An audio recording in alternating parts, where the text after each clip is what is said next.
Court ரெக்யூர்மெண்ட்டில் இப்போ நீங்கள் எழுதி முடித்த எக்ஸாமுக்கு பார்த்தீங்கன்னா ரிட்டன் எக்ஸாமுக்கு அப்புறமா அதுக்கப்புறம் ஆஃப்டர் உங்களுக்கு ப்ராக்டிக்கலோ இல்லாட்டி சில பேர்த்துக்கு இன்டர்வியூவோ நீங்கள் நெக்ஸ்ட்டு எவ்வளோ கட் ஆஃப் இருந்தால் நாங்கள் ப்ரிப்பேர் ஆகலாம் அப்படின்ற மாதிரிலாம் இப்போ கேட்க ஆரம்பிக்கிறீங்க. ஏன்னா ரீசனாக செலெக்ஷன் லிஸ்ட்டு வரதுக்கு டிலே ஆகிறதுனால இப்படிலாம் கேட்க ஆரம்பிச்சிட்டிங்க.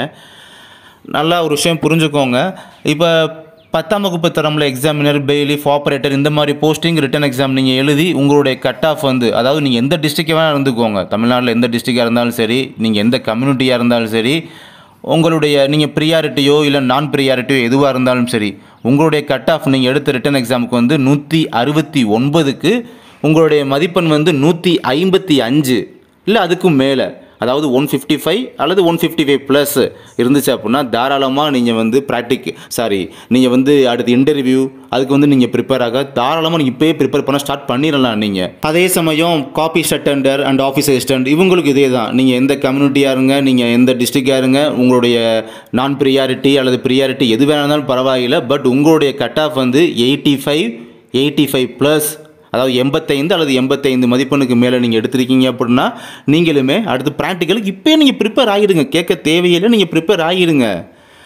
அதுக்கப்புறமா மசாஜி, வாட்ச்மேன் அண்ட் வேரியஸ் போஸ்டிங்ஸ் இருக்குது பார்த்தீங்களா, எழுத படிக்க தெரிந்தால் போதும் கேட்டகரியில் அந்த ரிட்டன் எக்ஸாம் எழுதி அவங்களுக்கு இதே தான். நீங்கள் எந்த டிஸ்ட்ரிக்ட் அண்டு நான் ப்ரியாரிட்டி எந்த கம்யூனிட்டி அதெல்லாம் கவலைப்பட தேவையே இல்லை. உங்களுடைய மதிப்பெண் 90 அல்லது 90க்கும் மேற்பட்ட மதிப்பெண் எடுத்திருந்தீங்கன்னா 90 அல்லது 90 ப்ளஸ் மார்க் நீங்கள் ஸ்கோர் பண்ணியிருக்கீங்க அப்படின்னா தாராளமாக நீங்களுமே அடுத்து ப்ராக்டிக்கலுக்கு நீங்கள் கேட்க தேவையே இல்லை. ப்ராக்டிக்கலுக்கு நீங்கள் இப்போ இருந்தே ப்ரிப்பேர் பண்ண, நீங்கள் இப்போ இருந்தே நீங்கள் வந்து ப்ராக்டிஸ் பண்ணுறதுக்கு ப்ராக்டிஸ் தான். ஆமாம், ப்ராக்டிஸ் சொல்லணும். ப்ராக்டிஸ் பண்ணுறதுக்கு ஸ்டார்ட் பண்ணிடலாமே, டிலே பண்ண வேண்டாம். அதுக்குன்னு இப்போ நான் சொன்ன கட் ஆஃபுக்கு கீழே மார்க் எடுத்தவங்களாம் அப்போல்லாம் நாங்கள் செலக்ட் ஆக மாட்டோமா, அப்போல்லாம் எந்த ஒரு பதட்டமும் பயம் அதெல்லாம் தேவையே கிடையாது. பட் இதெல்லாம் நான் சொன்ன ஒரு சேஃப் ஜோன், அந்த டிஸ்ட்ரிக்டில் கண்டிப்பாக அது ஒரு சேஃப் ஜோன், அதை தான் சொல்லியிருக்கேன். இதுக்கு கட் ஆஃப் கீழே குறைச்சி எடுத்தவங்களுக்கும் நீங்களும் செலக்ட் ஆகலாம். இருந்தாலும் அந்த செலெக்ஷன் லிஸ்ட் வரட்டும், கொஞ்சம் பொறுத்துக்கிட்டு அதை நீங்கள் பார்த்துக்கிட்டு கன்ஃபார்ம் பண்ணதுக்கப்புறம் நீங்கள் உங்களுக்கு ப்ராக்டிக்கலோ இல்லை உங்களுக்கு டேரெக்டாக அடுத்து இன்டர்வியூவோ எது வேணாலும் நீங்கள் ப்ரிப்பேர் ஆகிக்கலாம். பட் இப்போ நான் சொன்ன அந்த சேஃப் ஜோன், அந்த கட் ஆஃப் மேலே இருக்கிறவங்க நீங்கள் தாராளமாக இப்போ செலெக்ஷன் லிஸ்ட்டை நீங்கள் எதிர்பார்க்க தேவையில்லை. நீங்கள் இப்போ நீங்கள் வந்து ப்ரிப்பரேஷனை வெளில போடலாம் நீங்கள் பாட்டுக்கு.